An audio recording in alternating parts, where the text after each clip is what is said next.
Comores va même au-delà de ce sentiment d'honneur et de fierté et revêt une importance toute particulière. C'est un véritable événement. Un événement pour la communauté comorienne courneuvienne, mais aussi de toute l'île de France. Et je suis heureux que notre ville vous permette aujourd'hui de rencontrer ici vos compatriotes de l'île de France. Et si je suis à côté de vous, c'est uniquement comme ce passeur que je veux être, en vous permettant de rencontrer vos compatriotes. Mais c'est un événement aussi pour la Courneuve. Voilà en effet bien des années que pour de nombreux Courneuviennes et Courneuviens, l'archipel des Comores, pourtant distant de quelques 8000 kilomètres, semble bien proche.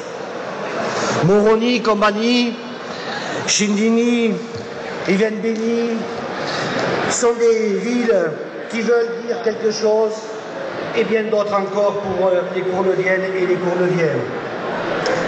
Tout simplement parce que nombre de femmes et d'hommes qui ont leurs racines là-bas sont des voisins, des collègues de travail, des amis, voire même des élus du conseil municipal que j'ai l'honneur de présider depuis plus de 20 ans.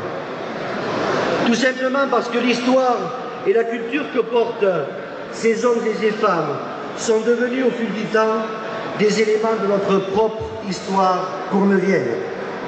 L'archipel des Comores est une pièce incontournable de ce beau puzzle qui est la Courneuve et qui me plaît d'appeler une ville-monde qui accueille sur son territoire plus de 100 nationalités, faisant ainsi la démonstration que l'on peut vivre en paix ensemble avec nos différences.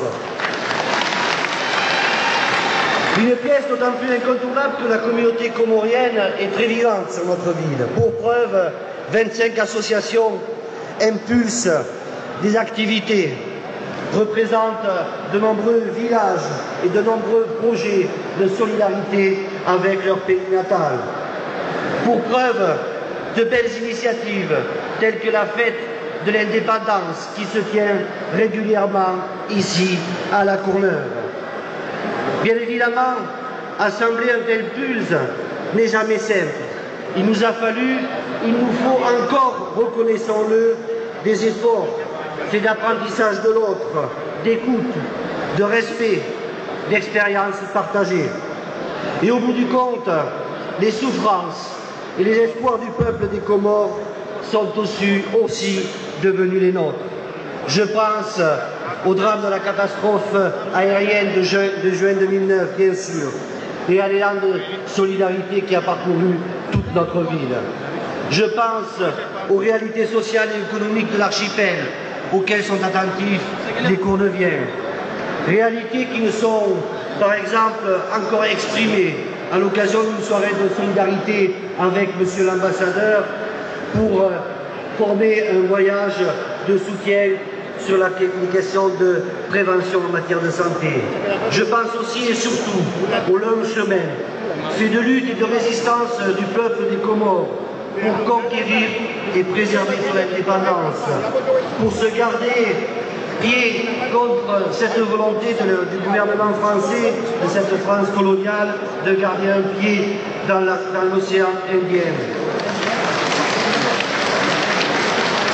Je crois, Monsieur le Président, Mesdames et Messieurs, que l'histoire des Comores, comme l'actualité de ces derniers jours dans une autre partie du monde, renforce sans doute l'attachement des Courneuviens à la belle idée qu'un peuple doit écrire lui-même son propre avenir, que son émancipation ne doit jamais lui être confisquée et qu'elle lui appartienne.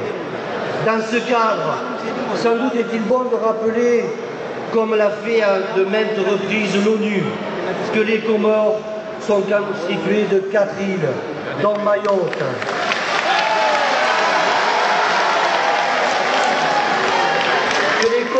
Que les Comoriens des 4 îles sont un même peuple et qui m'a d'ailleurs conduit personnellement à exprimer mon opposition à la départementalisation de Mayotte. Cette attention des Courneviens envers l'archipel, la vitalité de la communauté comorienne ont ainsi permis d'imaginer et de mettre en œuvre des actes concrets de coopération que je ne développerai pas ici naturellement, mais qui portent notamment sur la formation des élus, sur les questions de l'eau et de l'assainissement. Les témoignages des 2 délégations aux Comores que j'ai eu l'honneur de conduire personnellement en 2006 et 2009 ont ainsi été très utiles.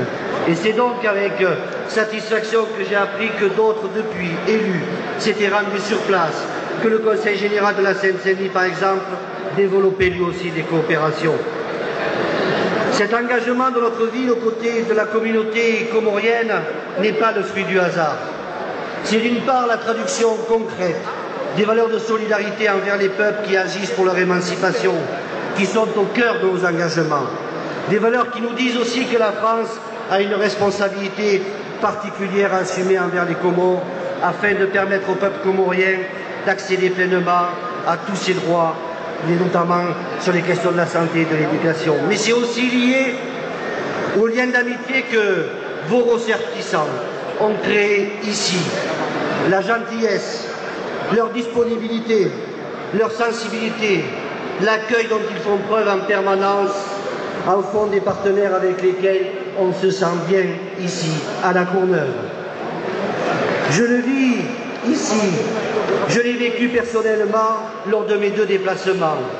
Et à cette occasion, si j'ai pu mesurer les défis dont vous allez avoir la charge à partir du mois de mai, j'ai vécu aussi une chaleur humaine sur place, exemplaire. Et j'ai découvert aussi la beauté de cet archipel qui m'a permis de mieux comprendre l'attachement de la diaspora vivant ici à son pays d'origine. Si certains ont pu dire que j'étais allé là-bas pour me baigner, je n'ai qu'un regret, c'est de ne pas avoir assez pris le temps de profiter de vos formidables richesses naturelles et de votre belle mer. Pour finir, je voulais insister sur une idée qui m'est chère, l'expression de cette présence de l'archipel au cœur de la diversité des habitants de notre ville nous permet aussi d'écrire une histoire commune avec une attention qui est la nôtre, la mienne. Chaque habitante, chaque habitant de cette ville, quelles que soient ses origines, est une Cournevienne, un Cournevien à part entière. Chacun, chacune participe à construire la Courneuve d'aujourd'hui et de demain. Les liens qui unissent la Courneuve et l'archipel des Comores ont donc un bel avenir devant eux. Je vous remercie. C'était M. Gilles Poux, maire de la Courneuve. Mesdames et messieurs, je voudrais signaler la présence de M. Daniel Goldberg, un ami des Comores qui est connu de longue date, député de la Seine-Saint-Denis et président du groupe d'amitié France-Comores à l'Assemblée nationale française.